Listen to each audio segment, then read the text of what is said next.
Hey guys, I recently released a video regarding Framer MCP.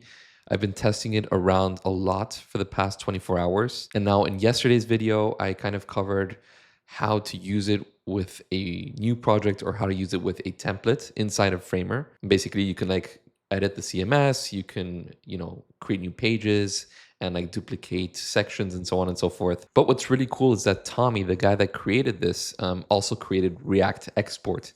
And basically what you can do is you can get this Framer MCP and you can ask Claude Code to say like, export my site's components and create a new page based on these components. So you can theoretically like take your site away from Framer and then build something completely new from scratch using something like Claude Code. So in today's video, I want to do just that. I want to cover this process, this workflow, basically taking a Framer template, exporting the components to React, and opening that up inside of Claude Code and then creating like new pages based on the style or the design from that initial template. But guys, before we jump into today's video, I'd love to invite you guys to my Discord community.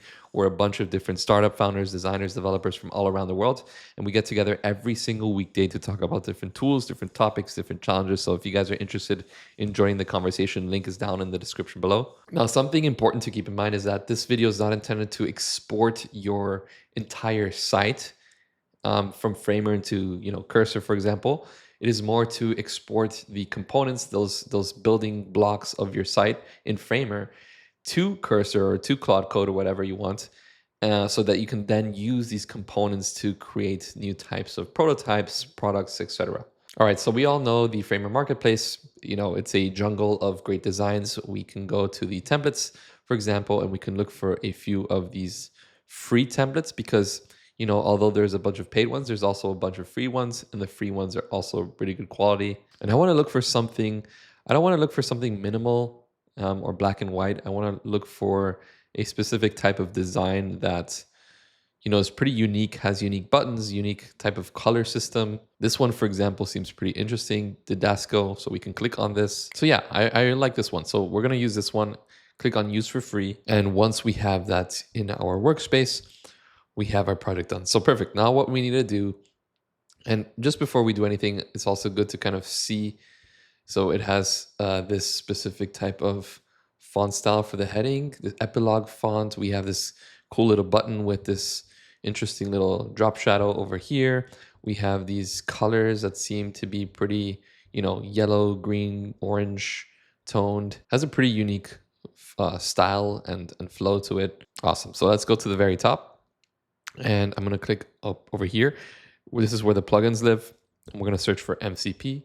Click on MCP. And to install this, it's pretty simple. I have a great video down in the description below that kind of goes through this, the different ways of how to do this, depending on what type of plans you have for Claude, for example, or for Cursor. So feel free to check out that video if you want to learn more. But you want to click on this link over here. And me, for example, I have Claude Code Max. So I'm going to be using that method, which is over here. So I'm going to copy this and paste it to my connectors in my settings panel inside of Claude Code, inside of the Claude desktop app. And once you connect that connector to Claude, we can start chatting with Claude, and it understands if we say, hey, do you see my Framer project? It's going to understand that it needs to use that Framer connector. So I'm just going to type, can you see my Framer project? Click on enter. And once it connects to your project, you get this little green light down here.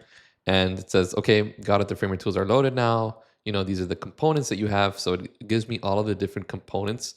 And if I go to my assets, these are all of my different components. So I have, for example, cards. I have this badge card, as you can see over here.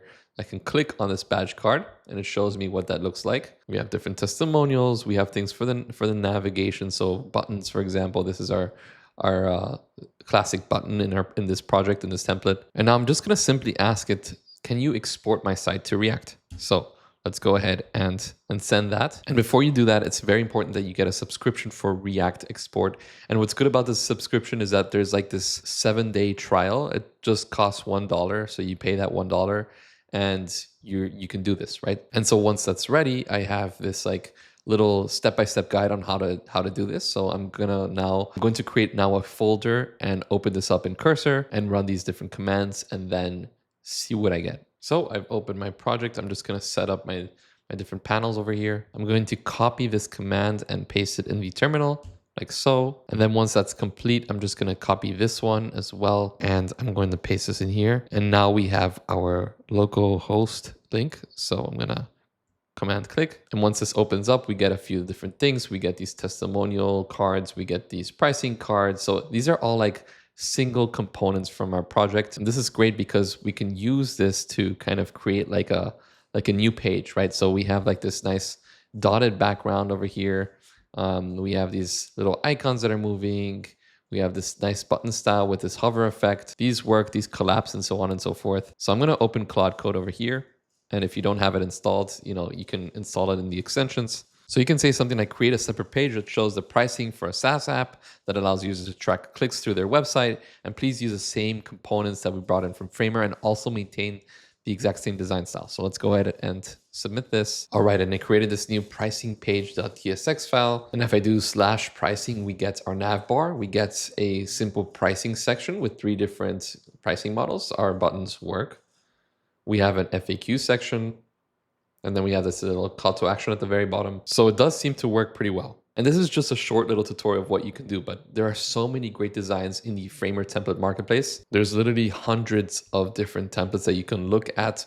They all have their own different styles. And now with this new little workflow, you can get a design from the Framer template marketplace and use Claude to create different types of prototypes, new different types of views for these different pages, help get AI to help you brainstorm on what new pages you can add to your Framer website, and so on and so forth. But yeah, guys, hope you enjoyed today's video. If you have any comments or questions, please let me know down in the comments below. And like always, thank you all so much for watching. Hope to see you next time. Goodbye.